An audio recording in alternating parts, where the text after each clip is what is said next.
محمد میرے دل میں ہے یاد محمد، میرے ہونٹوں پہ ذکر مدینہ۔ 19ویں پارے کے اندر اللہ تعالیٰ نے حضرت سلیمان علیہ السلام کا ذکر فرمایا ہے۔ حضرت سلیمان علیہ السلام اللہ تعالیٰ کے وہ جلیل القدر نبی ہیں کہ جو خود بھی نبی ہیں اور ایک نبی کے بیٹے ہیں۔ اللہ تعالیٰ نے حضرت سلیمان علیہ السلام کو پوری دنیا کی حکومت عطا فرمائی، اور پوری دنیا کی حکومت بھی اللہ تعالیٰ نے حضرت سلیمان علیہ السلام کو اس شان سے عطا فرمائی کہ آپ صرف زمین کے ٹکڑے پر حکومت نہیں کیا کرتے تھے، آپ کی حکومت ہواؤں پر بھی ہوا کرتی تھی، پرندوں پر بھی آپ کی حکومت ہوا کرتی تھی، پرندے بھی آپ کے حکم کے تابع تھے، چرند پرند حیوانات ہوا، یہ سب چیزیں اللہ تعالیٰ نے آپ کو اس قدر شان و شوکت والی بادشاہت عطا فرمائی تھی۔ حضرت سلیمان علیہ السلام کے دور میں ایک چونٹی تھی۔ اللہ تعالیٰ کی شان یہ ہے کہ جو اللہ والوں کو خوش کر دیتا ہے، جس کی وجہ سے اللہ والوں کی چہروں پر مسکراہٹ آ جائے، رب ذوالجلال اسے بھی پسند فرماتا ہے۔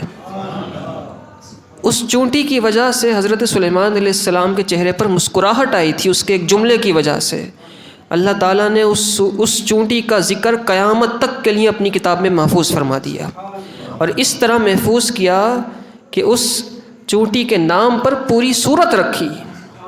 سورہ نمل چونٹی کے نام پر ہے۔ یہ چونٹی کیا تھی؟ اللہ تعالیٰ نے قرآن مجید فرقان حمید کے اندر ارشاد فرمایا وَحُشِرَ لِسُلَيْمَانَ جُنُودُهُ مِنَ الْجِنِّ وَالْإِنسِ وَالطَّيْرِ فَهُمْ يُوزَعُونَ۔ سلیمان علیہ السلام کے لیے جنوں کے، انسانوں کے، پرندوں کے لشکر جمع کیے گئے تو وہ روکے جاتے تھے، یعنی حضرت سلیمان علیہ السلام کو حکومت جنوں پر بھی دی گئی، پرندوں پر بھی دی گئی، انسانوں پر تو تھی ہی آپ کی حکومت، اور ایسی بادشاہت جیسی اللہ نے حضرت سلیمان علیہ السلام کو دی دنیا میں کسی کو نہیں دی۔ ایسی بادشاہت اللہ نے کسی کو عطا نہیں فرمائی اس شان سے۔ پھر فرمایا حتی اذا اتوا علی وادی النمل، یا تو یہ وادی طائف کا واقعہ ہے یا شام کی کسی وادی کا واقعہ ہے۔ مفسرین نے دو اقوال ذکر کیے۔ حضرت سلیمان علیہ السلام اپنے لشکر کے ساتھ نکلے اور وادی کے قریب پہنچے تو ایک چونٹی تھی جو اپنی ساتھی چونٹیوں کے ساتھ جا رہی تھی۔ 3 میل دور تھا حضرت سلیمان علیہ السلام کا لشکر۔ اس چونٹی نے حضرت سلیمان علیہ السلام کے لشکر کے گھوڑوں کی، ہاتھیوں کی، اونٹوں کی آنے کی آواز سنی 3 میل دور سے، اور اس نے اپنی ساتھی چونٹیوں سے کہا کہ حضرت سلیمان علیہ السلام کا لشکر آ رہا ہے، جلدی جلدی اپنے بلوں میں چلی جاؤ، کہیں ایسا نہ ہو کہ لاشعوری طور پر سلیمان علیہ السلام کا لشکر تم لوگوں کو کچل دے۔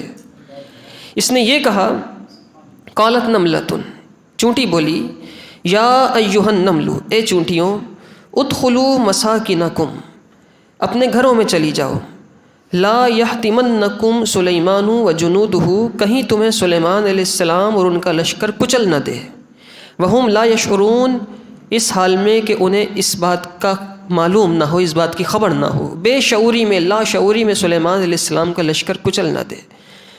یہ بات چونٹی نے کہی، لیکن یہاں قابل غور بات یہ ہے کہ چونٹی نے یہ نہیں کہا کہ سلیمان علیہ السلام کا لشکر تمہیں کچل دے گا، اس نے کہا کہ لا شعوری طور پر لشکر کچل دے گا، یعنی چونٹی کو بھی معلوم تھا کہ انبیاء کرام یا اللہ کے نیک بندے، پاکیزہ بندے کسی کو بھی جان بوجھ کر تکلیف نہیں پہنچا سکتے۔ با ادب چونٹی تھی، با ادب چونٹی تھی۔ تو یہاں وہ لوگ جو صحابہ اور اہل بیت کے بارے میں باتیں کرتے ہیں کہ صحابہ نے نعوذ باللہ اہل بیت پر مظالم کیے، یوں کیا وہ کیا، تو انہیں سوچنا چاہیے کہ ان کی سوچ اور فکر تو چینٹی کی سوچ سے بھی گئی گزری ہو گئی۔ یہاں چینٹی کو اللہ تعالیٰ نے اتنا شعور دیا کہ وہ سلیمان علیہ السلام کے لشکر کے بارے میں یہ نہیں کہہ رہی کہ تمہیں چینٹیوں کو کچل دے گی، فرمایا کہ لا شعوری طور پر ہو سکتا ہے کہ تمہیں کچل دے، اس لیے بلوں میں چلی جاؤ۔ تو پھر کیا ہوا؟ فتبسم ضاحکا من قولها، 3 میل دور اس نے یہ بات چونٹیوں سے کی، سلیمان علیہ السلام کا لشکر 3 میل دور ہے، وہاں آپ نے یہ بات سنی اور اس کی یہ بات سن کر مسکرانے لگے۔ فتبسم ضاحکا من قولها، تو اس کی بات سے مسکرانے لگے۔ وقال رب اوزعنی ان اشکر نعمتک التی انعمت علیہ، اور عرض کی اے میرے رب مجھے توفیق دے کہ میں تیرے احسانوں کا شکر ادا کروں جو تو نے مجھ پر کیے ہیں، وعلی والدیہ، اور میرے ماں باپ پر کیے ہیں، وان اعمل صالحا، اور یہ کہ میں اچھے کام کروں، ترضاہ، ایسے کام جس سے تو راضی ہو جائے، وادخلنی برحمتک فی عبادک الصالحین، اور مجھے اپنی رحمت سے اپنے ان بندوں میں شامل فرما جو تیرے خالص صالحین بندے ہیں، ان میں شامل فرما دے۔ یہ سلیمان علیہ السلام نے اس نعمت پر شکر ادا کیا کہ اللہ نے اتنی دور سے سماعت کی طاقت اور قدرت سلیمان علیہ السلام کو عطا کی۔ تو یہ تو سلیمان علیہ السلام ہیں، تو امام الانبیاء کی سماعتوں کا عالم کیا ہوگا؟ اللہ تعالیٰ نے اپنے محبوب کو کیسی سماعتیں عطا فرمائی ہوں گی۔ تو وہ لوگ جو یہ کہتے ہیں نا کہ حضور کو نعوذ باللہ دیوار کے پیچھے کا بھی علم نہیں تھا، انہیں یہ صورت پڑھنی چاہیے، سننی چاہیے کہ سلیمان علیہ السلام 3 میل دور سے چینٹی کی آواز سن بھی رہے ہیں، مسکرا بھی رہے ہیں، سب کچھ کر رہے ہیں، تو اللہ تعالیٰ نے اپنے محبوب کو کیسی شانوں سے نوازا ہوگا۔ حضور کی شان تو یہ تھی، نظر اٹھائیں جہاں چاہیں دیکھ لیں، اللہ تعالیٰ نے اپنے محبوب کی ایسی شان اور ایسی قدرت سے نوازا تھا۔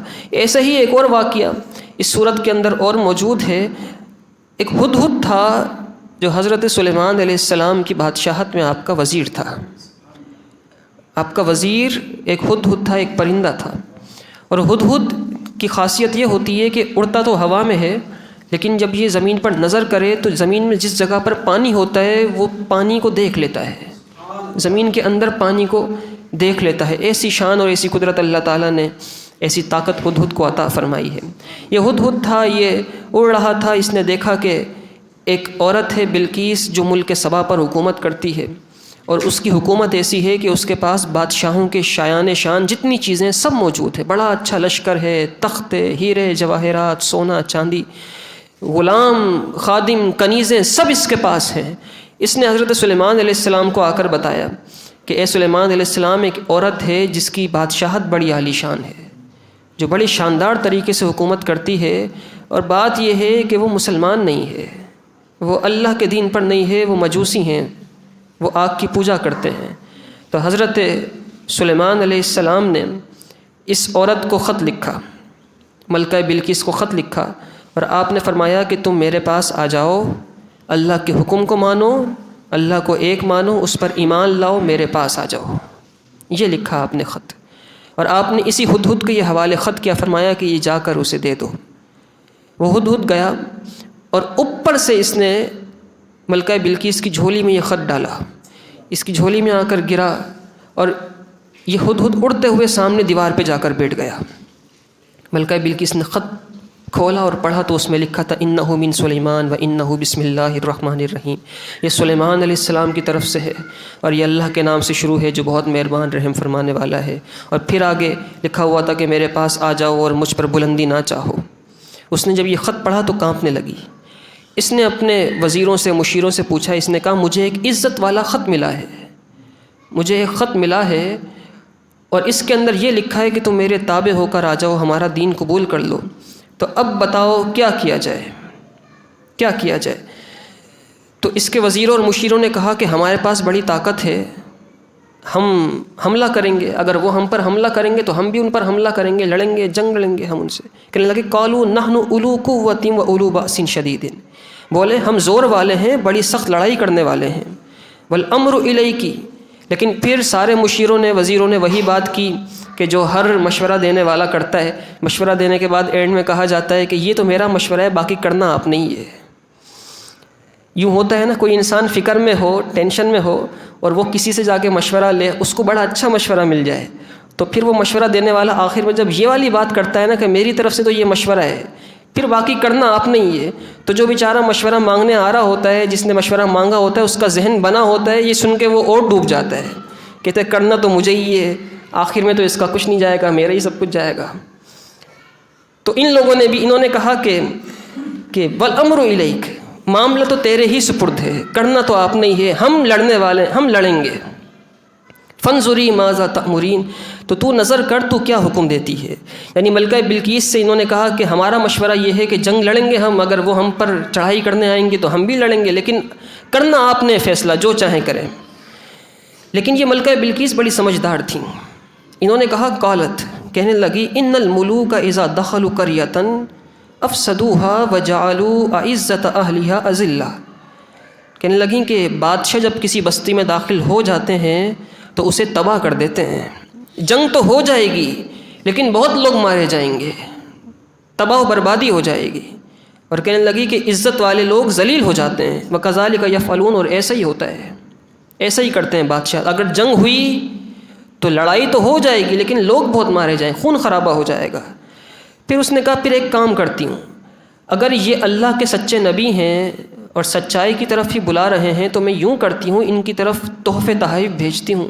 اگر یہ دنیا دار بادشاہ ہوئے تو میرے تحفے وصول کر کے چپ ہو کے بیٹھ جائیں گے، اور اگر دنیا دار نہیں ہوئے، حقیقتاً اللہ کے نبی ہوئے، تو انہیں ان دنیا کے مال و زر سے کوئی غرض نہیں ہوگی، یہ اپنی بات پر ہی رہیں گے.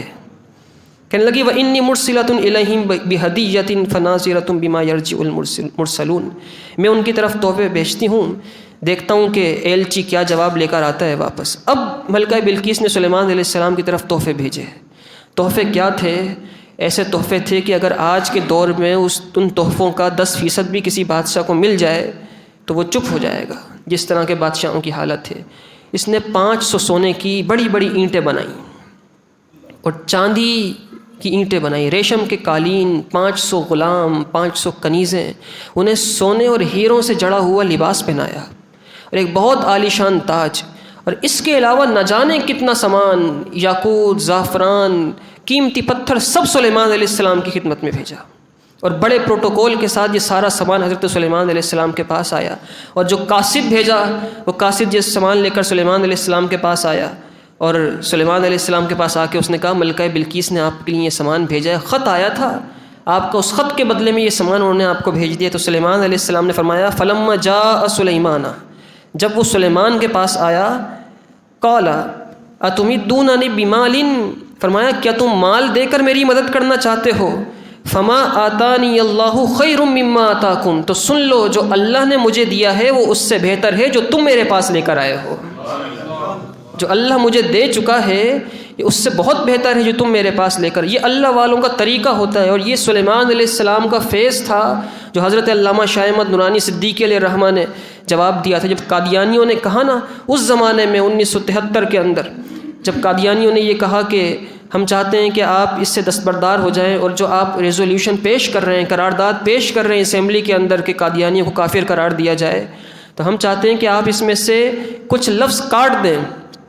لاہوری گروپ اور قادیانی گروپ دونوں الفاظ ہیں، لاہوری کا لفظ کاٹ دیں آپ، اور اس کے بدلے ہماری طرف سے تھوڑا سا تحفہ لے لیں. وہ تھوڑا سا تحفہ اس زمانے میں 50 کروڑ روپے تھے جو قادیانیوں نے علامہ شاہ احمد نورانی صدیقی علیہ الرحمہ کو اس وقت دیے تھے. آج کسی کو دیے جائیں تو وہ سب باتیں مان لے. تو علامہ شاہ احمد نورانی صدیقی علیہ الرحمہ نے اس بریف کیس کو ٹھوکر لگائی اور آپ نے فرمایا تم نے بڑی تھوڑی قیمت لگائی، ہمارا سودا پہلے ہی ہو چکا ہے.